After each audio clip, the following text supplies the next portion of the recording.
Japanese Fairy Tale Series Number 18. The Ogres ARM. Told in English by Kate James. Kobunsha Publisher and Maruyacho, Tokyo. All rights reserved. Published by T. Hasegawa. 17 Kaminejushi, Tokyo. The Ogre's Arm. Long, long ago, there dwelt in a mountain called Oyama a race of fierce ogres. The chief of these ogres was named Shutendoji, and he and his followers came down from time to time upon the city of Kyoto, causing great terror, and working much mischief. Entering in at the great gate called Rashomon, they robbed and killed all that came in their way, both men and women. Now, in those days, there dwelt Minamoto no Reiko. This Reiko had 4 followers, the most daring of whom was named Suna. These 4 lowers were known far and near as Reiko's guard. In time of war they fought side by side, and in the intervals of peace they lived together in Baiko's castle. It happened one dark and stormy night, during one of those brief intervals, that the 4 warriors were gathered round the charcoal fire, telling stories of war and adventure, and so whiling away the time as best they might. What dull times these are! At last said Suna. Is there no news, no hope of any fighting? I hate this quiet life. News there is, answered another of the knights, who had just come into the room. The ogres have begun their old tricks again. The ogres! Exclaimed the knights, in awestruck and terrified voices. But Suna laughed long and loud. Do you really believe such old wives' stories? Cried he. His companions made no reply, but shook their heads with sad and downcast looks.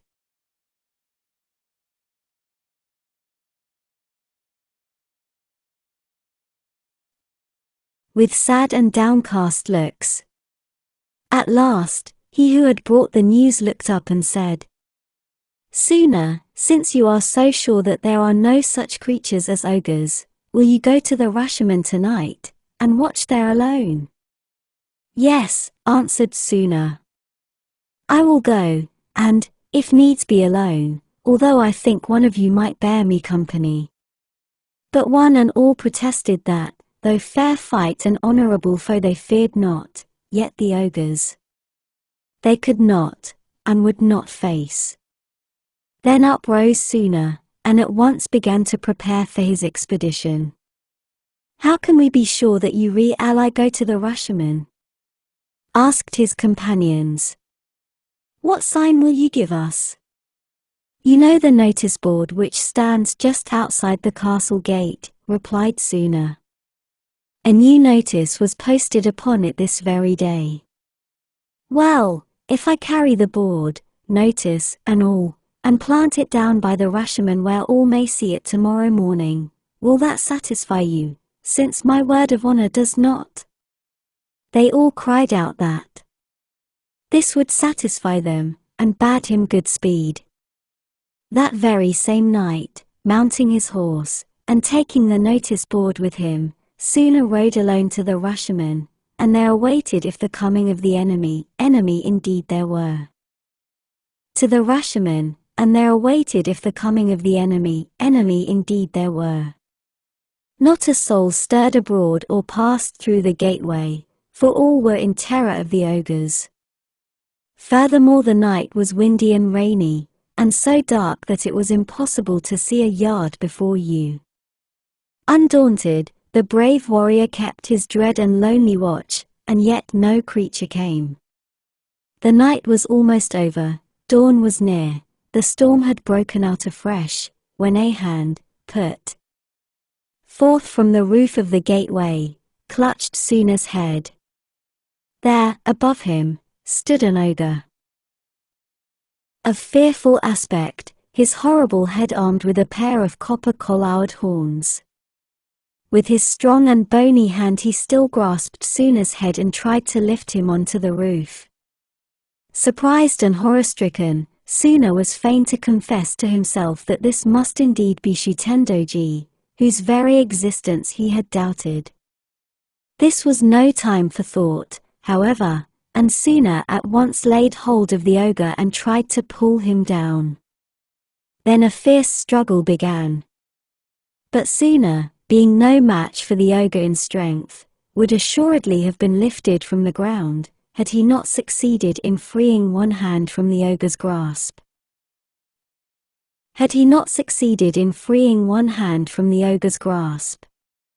With this hand he drew his sword, and dealt one valiant blow at the ogre's arm.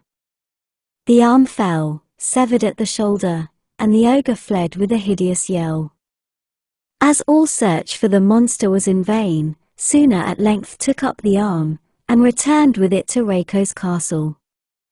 Next morning Suna, accompanied by his friends, went to consult a famous wizard named Seimi as to what should be done with Shutendoji's arm.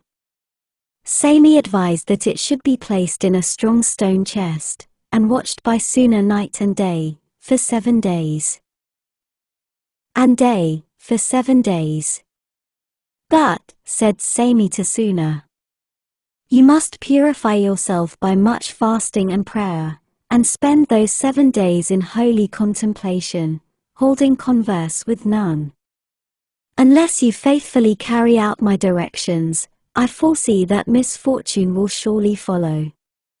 Suna therefore caused a strong stone chest to be prepared, placed the ogre's arm within it, and, having purified himself by fasting and prayer, sat down alone to watch it.